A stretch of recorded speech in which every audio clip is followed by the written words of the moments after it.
Hello friends, welcome to my channel study house. तो आज हम इस वीडियो में द हिमालयाज़ के बारे में जानेंगे। हिमालयाज़ के बारे में कुछ इंपॉर्टेंट फैक्ट्स के बारे में पढ़ेंगे और जानेंगे कि हिमालय का ओरिजिन कैसे हुआ था। वीडियो को स्टार्ट करने से पहले आप सभी फ्रेंड्स से मेरी रिक्वेस्ट है कि मेरी वीडियो को आप लाइक, कमेंट और अपने फ्रेंड्स के साथ शेयर जरूर करिएगा। तो वीडियो को स्टार्ट करते हैं। तो चलिए जानते हैं हिमालयाज़ के बारे में। हिमालयाज़ जो कि एशिया में, साउथ एशिया में एक माउंटेन रेंज है। हिमालयाज़ एक सिंगल माउंटेन नहीं है, बल्कि ये एक सीरीज ऑफ माउंटेन है।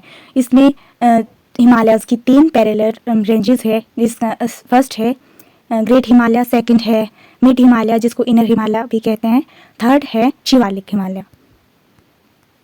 जैसा कि हिमालयाज़ एक माउंटेन रेंज है, तो पहले हम माउंटेन के बारे में जानेंगे कि माउंटेन का मतलब क्या होता है।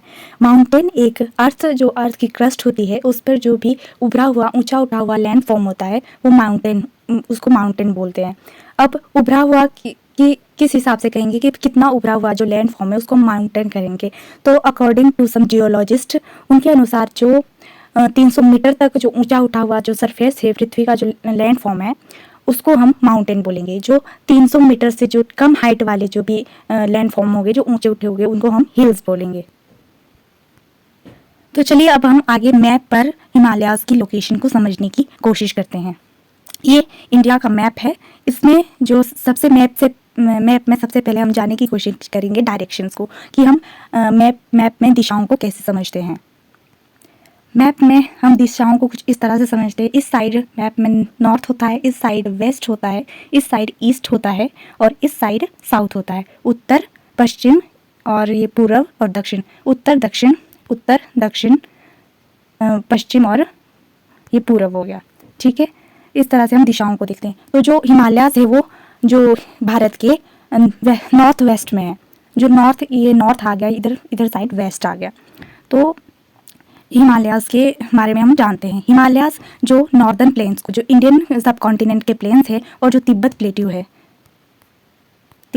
है उसको ये अलग करता है। इसके बीच बाउंड्री का निर्माण होता है। ये इधर हिमालयाज़ के जो इंडियन सब कॉन्टिनेंट का प्लेन हो गया, इधर तिब्बत प्लेट्यू हो गया। इसमें जो हिमालयाज़ रेंज है ये इन दोनों को सेपरेट करती हैं। हिमालयाज़ को 4 पार्ट में डिवाइड किया गया है। एक होता है, फर्स्ट है जो ट्रांस हिमालय, उसके बाद सेकंड ग्रेट हिमालय, फिर इनर हिमालय या मिड हिमालय, फिर फोर्थ आता है शिवालिक। जो ट्रांस हिमालय है वो हिमालय से, जो ग्रेट हिमालय उससे पहले के बने हुए माउंटेन है, ये इससे ओल्ड है। जो ये ग्रेटर हिमालय, शिवालिक और जो मिड हिमालय से, ये one of the youngest mountain range in the world है। तो पहले ट्रांस हिमालय को समझने की कोशिश करते हैं। जो ट्रांस हिमालय है उसमें एक काराकोरम रेंज आती है, दूसरी लद्दाख रेंज आती है और तीसरी जास्कर रेंज आती है। जो काराकोरम रेंज है उसमें जो उसकी हाईएस्ट पीक है K2, जो उसको हम गोडविन ऑस्टिन भी बोलते। K2 पीक जो भारत की सबसे ऊंची पीक है और वर्ल्ड की सेकेंड हाईएस्ट पीक है। वो कंचन जो काराकोरम रेंज है उसकी भी हाईएस्ट पीक है। उसके बाद आता है लद्दाख रेंज, जो ट्रांस हिमालय का पार्ट है, और थर्ड है जास्कर रेंज, जो तिब्बत को इंडिया से अलग करती है। ये हिमाचल प्रदेश में जो तिब्बत और हिमाचल के बीच भी बॉर्डर बनाती है, और इंडिया और तिब्बत के बीच भी बॉर्डर बनाता है जास्कर रेंज। इसके बाद बात करते हैं ग्रेट हिमालयन रेंज। जो ग्रेट हिमालयन रेंज है वो यहाँ से जो हिमालयाज़ है वो उसकी शुरुआत यहाँ से, जो कश्मीर में नंगा पर्वत है जिसकी हाइट है 8126 मीटर, वहाँ से स्टार्ट होकर ये पश्चिम वेस्ट से स्टार्ट होकर ईस्ट तक फैला हुआ है जो हिमालय है। ईस्ट में नमचा बरवा एक पीक है जिसकी हाइट है 7782 मीटर। जो हिमालय है वो वेस्ट में ज़्यादा चौड़े हैं, यहाँ पे जो इसकी चौड़ाई ज़्यादा है, और ईस्ट में हिमालय की चौड़ाई कम है। ईस्ट हिमालय है इस साइड, ईस्ट हिमालय, यहाँ पे जो हिमालय की चौड़ाई कम है और वेस्ट में हिमालय की चौड़ाई ज़्यादा है। ईस्ट में जो इसकी हाइट, जो वेस्ट हिमालय है, जो इधर हिमाचल प्रदेश उत्तराखंड साइड, इसकी जो ऊंचाई है वो कम है कंपेयर टू जो ईस्ट हिमालय है। ईस्ट हिमालय में इसकी ऊंचाई ज़्यादा है और वेस्ट में ऊंचाई कम है। अब बात करते हैं जो वर्ल्ड की सबसे ऊंची पीक है माउंट एवरेस्ट, वो भी हिमालय रेंजेस में है। माउंट एवरेस्ट जो चाइना और नेपाल के बीच बॉर्डर बनाती है, वो हिमालय रेंजेस में ही आती है। जो उसके पास ही एक अनदर जो पीक है वो मकालू पीक है, जिसकी हाइट है 8,441 मीटर। और जो माउंट एवरेस्ट है उसकी हाइट है 8,848 मीटर। और उसके बाद जो अगली जो पीक है जो भी हिमालयन रेंजेस है वो है कंचनजुंगा। कंचनजुंगा जो नेपाल और भारत के बीच भारत के बीच जो बॉर्डर बनाती है वो कंचनजुंगा है। और कंचनजुंगा की हाइट है 8,586 मीटर। 8,586 मीटर इसकी हाइट है कंचनजुंगा की। तो मैप पर हमने देख लिया। और मैप पे जो भी जैसे इंडस रिवर हो गई और ब्रह्मपुत्र हो गई, सांगपो रिवर हो गई, ये सारी रिवर्स हिमालय के आसपास से निकलती है।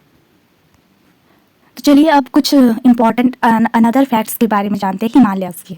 ये अनदर जो एक मैप था जिसमें इसमें सारी रेंजेस दी गई। इस मैप में Karakoram range, Ladakh range, Zanskar range, great Himalaya range, Shivalik range और पीर पंजाब, धौलाधार, ये सारी रेंजेस इस मैप में दी गई है। और इसमें जो ग्रेट हिमालय और काराकोरम रेंज जो ये है ट्रांस हिमालय, इस पर बर्फ़ ज़्यादातर बर्फ़ ही पड़ी रहती है क्योंकि यहाँ पर टेम्परेचर बहुत ही ज़्यादा कम होता है। अब कुछ हिमालयस के बारे में कुछ इंपॉर्टेंट फैक्ट्स के बारे में जानते हैं। जो हिमालयस है वो संस्कृत के हिमालय शब्द से डिराइव हुआ है। हिमालय में जो हिम का अर्थ है बर्फ और आलय का अर्थ है आवास, जो यानी कि अबोर्ड ऑफ स्नो ये मतलब कि बर्फ का घर हिमालय को कहा गया है।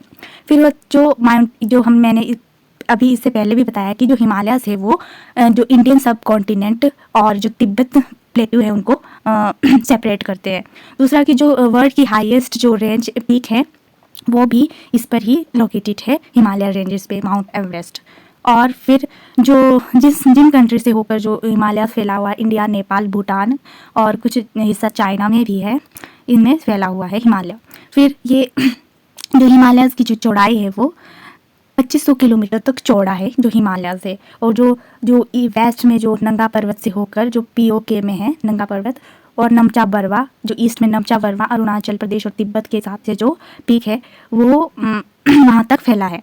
फिर है कि जो ईस्ट के यहाँ हम जो मैप में देखा था, इधर जो हिंदू कुश और जो सुलेमान जो किर्थर जो ये पीक से इससे भी ये एक बॉर्डर सा बनाता है जो हिमालय से। फिर आता है नेक्स्ट जो इसका जो फैक्ट है वो है कि जो हिमालयस का ओरिजिन कैसे हुआ, कि जो इंडियन प्लेट और जो यूरेशियन प्लेट थी उनके जो कॉलिजन उनमें जो वो एक दूसरे से टकरा कर हिमालय का जो ओरिजिन हुआ है। और अनदर फैक्ट है कि जो हिमालयस रेंज है उसमें शिवालिक, ग्रेट हिमालय और मिड लोअर हिमालय और ग्रेट हिमालय शामिल है। और एक जो फैक्ट है कि जो हिमालयस है वो एक फोल्ट माउंटेन का टाइप है और जिसमें सेडिमेंट्री और मेटामॉर्फिक रॉक से बना हुआ है ये हिमालय। अब इसमें जो सेडिमेंट्री और मेटामॉर्फिक है, सेडिमेंट्री रॉक वो होते हैं जो मिनरल्स होते हैं या जो ऑर्गेनिक पार्टिकल्स होते हैं जब वो एक जगह पे डिपॉजिट हो जाते हैं, जो एकम्युलेशन हो जाता है उन सब चीज़ों का, उससे जो रॉक्स बनते हैं उसको हम ये लेयर टू लेयर बनते रहते हैं, इसको हम सेडिमेंट्री रॉक कहते हैं। इसके एग्जांपल में लाइमस्टोन एक सेडिमेंट्री रॉक है। करते हैं मेटामॉर्फिक रॉक वो रॉक होते हैं जो अपने जो रूप में परिवर्तन कर देते हैं हाई टेम्परेचर और जो दबाव के कारण ये अपने रूप में जो परिवर्तन कर लेते हैं उनको हम मेटामॉर्फिक रॉक कहते हैं। जो हिमालय से वो यंगेस्ट रॉक में से एक है वर्ल्ड के। और फिर हम कुछ इम्पॉर्टेंट पीक्स के बारे में बात करते हैं जो हिमालयस में आती हैं। पहले माउंट एवरेस्ट, जो मैंने पहले ही बताया कि ये हाईएस्ट पीक, वर्ल्ड की हाईएस्ट पीक है। इसके बाद नेक्स्ट बात करते हैं K2 की, जिसको हम गॉडविन ऑस्टिन भी कहते हैं, जिसकी ऊंचाई है 8,611 मीटर। तो जो K2 है ये वर्ल्ड की सेकंड हाईएस्ट पीक है और इंडिया की हाईएस्ट पीक है। थर्ड बात करते हैं कंचनजुंगा, ये भी नेपाल और भारत के बॉर्डर पे सिचुएटेड है। फिर अगली मकालू जो माउंट एवरेस्ट के साथ ही ये जो पीक है। फिर नंगा पर्वत जो हिमालय के बिल्कुल वेस्ट में है इंडिया के। और जो नमचा वर्बा है ये भी ईस्ट में जाकर पड़ती है। उसके बाद मन्नालसू, नंदा देवी, ये सारे जो पीक है, जो इम्पोर्टेंट पीक है, ये हिमालयस में ही लोकेटेड है। अब बात करते हैं plate tectonic theory of origin of the Himalayas. जो प्लेट टेक्टोनिक थ्योरी है वो किसने दी थी? वो दी थी W.J. मॉर्गन, जो प्रिंसटन यूनिवर्सिटी के थे। 1967 में इन्होंने ये थ्योरी दी थी, प्लेट टेक्टोनिक थ्योरी। और ये थ्योरी है, ये मॉडर्न वर्जन है कॉन्टिनेंट ड्रिफ्ट थ्योरी, जो कि एल्फ्रेड वैगनर ने 1952 में दी थी। कॉन्टिनेंट ड्रिफ्ट थ्योरी के अनुसार बहुत ही लगभग 250 मिलियन ईयर एगो क्या था कि एक पृथ्वी पर इससे एक बड़ा लैंडमार्क्स हुआ करता था जिसका नाम था पेंजिया, और इसके चारों ओर एक महासागर हुआ करता था जिसका नाम था पेंटालासा। तो कुछ मिलियन ईयर एगो क्या होता है कि जो ये जो लैंड मास है, जो बड़ा लैंड मास है, ये दो टुकड़ों में बट जाता है, ये दो भागों में बट जाता है। नॉर्थ की ओर एक लैंड मास बन जाता है जिसको लोरेशिया या अंगारा लैंड बोलते हैं, और साउथ की ओर एक दूसरा लैंड मास में टूट जाता है जिसको गोंडवाना लैंड कहते हैं, और इसके बीच में एक सी बन जाता है जिसको टेथिस सी कहते हैं। तो क्या करता है, जो ये तो कॉन्टिनेंट ड्रिफ्ट थ्योरी के हिसाब से था। अब जो नई थ्योरी, जो प्लेट टेक्टोनिक थ्योरी है, उसके अनुसार जो वो लैंड था, जो बड़ा पेंजिया था, वो बहुत सारी प्लेटों में डिवाइड हो गया। प्लेट्स में डिवाइड होने में इसमें बहुत सारे, जो यूरेशियन प्लेट है उसमें आज की जो प्रेजेंट टाइम में जो नॉर्थ अमेरिका प्लेट होगी, यूरोप की प्लेट होगी, एशिया की प्लेट होगी, वो यूरेशियन प्लेट का पार्ट थी। और नीचे जो साउथ में वो अफ्रीकन प्लेट होगी, साउथ अमेरिका वाली प्लेट होगी। ऑस्ट्रेलियन प्लेट, जो इंडियन प्लेट है, वो इसका गोंडवाना लैंड का पार्ट थी। तो क्या होता है कि 225 मिलियन ईयर एगो जो इंडिया है वो एक आइलैंड होता है। वो कहाँ होता है, जो ऑस्ट्रेलिया के कोस्ट पर होता है। उस टाइम क्या होता है कि 80 मिलियन ईयर एगो जो इंडिया होता है वो जो एशियन कॉन्टिनेंट से लगभग कितनी दूरी पर होता है, 6400 किलोमीटर की दूरी पर होता है। प्लेट टेक्टोनिक थ्योरी के अनुसार जो ये है अर्थ है, वो अर्थ का जो क्रस्ट है वो बहुत सारी प्लेट से बना हुआ है। जो इंडियन प्लेट होती है वो एशिया से 6400 किलोमीटर की दूरी पर होती है, और वो किस हिसाब से ड्रिफ्ट करती है, 9 से 16 सेंटीमीटर पर ईयर के हिसाब से ये स्लोली एशियन कॉन्टिनेंट की तरफ खिसकती जाती है। और क्या होता है कि जहाँ जो प्रेजेंट डे में आज इंडिया है, वहाँ टेथिस सी हुआ करता था, और एशियन प्लेट थी और इंडियन प्लेट, और बीच में हुआ करता था टेथिस सी। तो क्या होता है, इसको हम आगे इमेज के जरिए पढ़ने की कोशिश करते हैं। आगे मैंने इसका डायग्राम दिया है। क्या होता है, यहाँ पे देखिए, जो ये वाली जो प्लेट दी है यहाँ पे इंडियन प्लेट, ये इंडियन प्लेट है, इंडियन मास है, ये यूरेशियन प्लेट है। ये 71 मिलियन को यहाँ पर होती है, और धीरे धीरे ये इधर इधर खिसकती जाती है। जो ये देखिए यहाँ पे दिखा है, ये तो बाद में जब इधर पहुँच जाती है लगभग 50 मिलियन है। 50 मिलियन ईयर एगो क्या होता है कि ये एक दूसरे में टकरा जाती है, यूरेशियन प्लेट और इंडियन प्लेट का एक दूसरे में कोलाइड कर जाती है। और क्या होता है कि धीरे धीरे जो इंडियन प्लेट है वो इस तरफ, इसके नीचे थोड़ी सबडक्ट करने से क्या हो जाता है कि हिमालयाज का निर्माण हो जाता है, ऊपर ये अपलिफ्ट हो जाते हैं।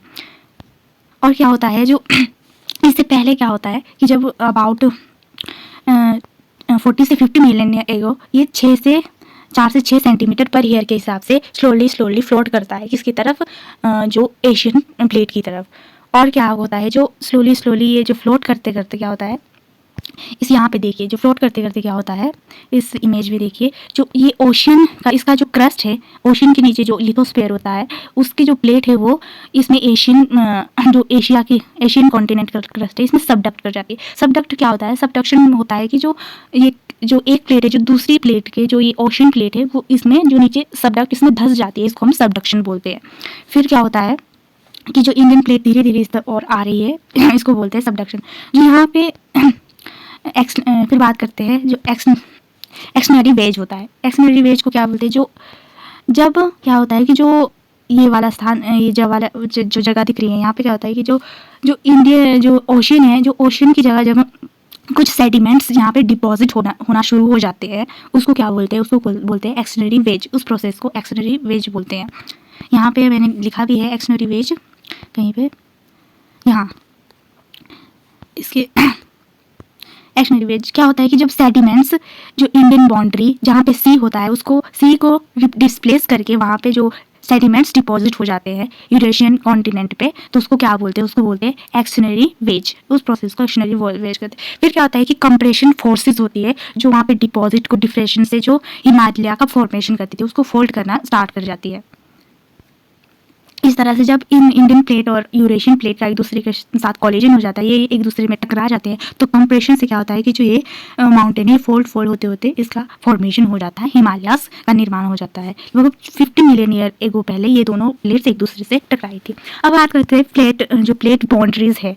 प्लेट बाउंड्रीज जो प्लेट टेक्टोनिक थ्योरीज में दी गई हैं ये अलग अलग होती है। 3 टाइप्स की होती है। एक होती है डाइवर्जेंट प्लेट बाउंड्री, फिर होती है कन्वर्जेंट प्लेट बाउंड्री, थर्ड है ट्रांसफॉर्म प्लेट बाउंड्री। जो हिमालयस का जो फॉर्मेशन है वो कन्वर्जेंट प्लेट बाउंड्री से हुआ है। इसमें क्या होता है कि जो कन्वर्जेंट प्लेट बाउंड्री है उसमें 2 प्लेटें एक दूसरे से टकरा जाती है, जो कोलिजन होने से एक प्लेट नीचे सबडक्ट कर जाती है और इधर से फॉल्ट होने से माउंटेन का निर्माण हो जाता है। ये होती है कन्वर्जेंट प्लेट बाउंड्री, जब जो 2 प्लेटें एक दूसरे के साथ आने लगती है और एक प्लेट दूसरे में सबडक्ट कर जाती है, सबडक्शन हो जाता है, इसको बोलते हैं हम कन्वर्जेंट प्लेट बाउंड्री। जो डाइवर्जेंट होती है इसमें जो 2 प्लेटें वो एक दूसरे से दूर हो जाती है। और यहाँ पे जो रिफ्ट वैलीज है वो किसके कारण बनती है, वो डाइवर्जेंट प्लेट बाउंड्रीज के कारण बनती है। जो और फिर थर्ड आता है ट्रांसफॉर्म प्लेट बाउंड्री। इसमें क्या होती है कि जो प्लेट है वो एक दूसरे के अपोजिट में हॉरिजॉन्टली इधर उधर खिसक जाती है इस तरफ, जैसे ये वाली प्लेट इधर जा रही है, ये वाली प्लेट इधर आ रही है, तो इसको बोलते हैं ट्रांसफॉर्म प्लेट बाउंड्री। और क्या होता है कि जो प्लेट टेक्टोनिक थ्योरी में जो प्लेट है वो किस तरह से मूव करती है। जो ये वाला क्रस्ट होता है ये कॉन्टिनेंट का क्रस्ट होता है और इसके नीचे जो क्रस्ट और अपर मेंटल, इसको हम क्या बोलते हैं, इसको हम बोलेंगे जो लिथोस्फेयर में आता है। तो लिथोस्फेयर में के नीचे जो ये एथेनोस्फेयर है, जो प्लेट है इस एथेनोस्फेयर पे जो प्लास्टिक, ये एथेनोस्फेयर ये प्लास्टिक लेयर होती है, इसके ऊपर ये क्रस्ट मूव करता है, उसके ऊपर फ्लोट करती रहती है। इस तरह से इसकी मूवमेंट होती है जो प्लेट होती है। इस तरह से जो क्या होता है कि हिमालय का निर्माण हो जाता है। आई होप आपको हिमालय की निर्माण की जो